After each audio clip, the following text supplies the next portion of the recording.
karate was.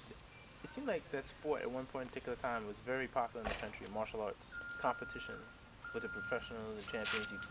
You were fighting 60s and 70s.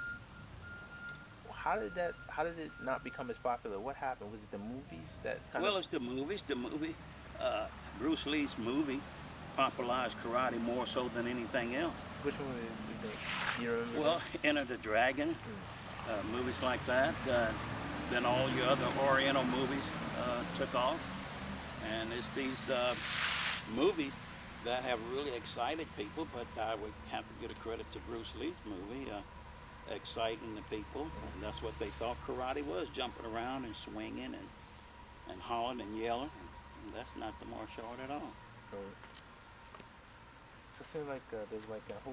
It seemed like several years, like your entire legacy was kind of like diminished by his movies Yeah, yeah, or movies of that time. very, very definite.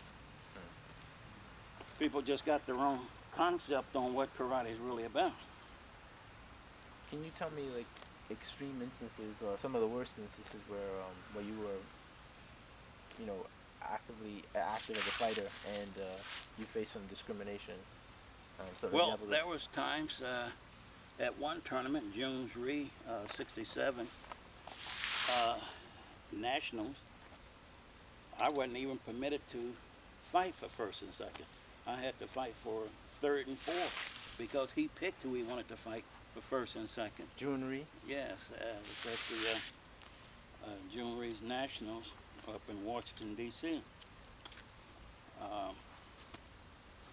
There's just a lot of prejudice that has went over the years that they were not going to let the blacks win the championship. Really? They had their own pick who they were going to let win. Of course, now still, this day and time, there's still a lot of prejudice and favoritism. Sure. But back there, it was more on a racial base. So who was allowed to win? Was it Asians and whites? Well, the Asian wanted to dominate karate from the get-go. But when it came to America, naturally your whites took over the karate world here, along with the Taekwondo, the Koreans. But they gave most of the tournaments the whites did. And therefore they pretty much dominated the tournament circle. So if whites were allowed to win the tournaments, would this encourage more white people to study martial arts? Was it like a financial agenda? Like The movies is what really made it grow so heavy, because the strictness in karate was weaving out anyone.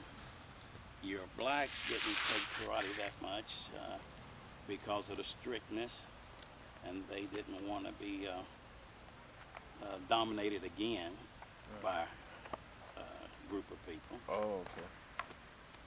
So it was left pretty much just to the whites. Nowadays, because karate's gone so commercial, you got a lot more blacks in it because they want the black money as well.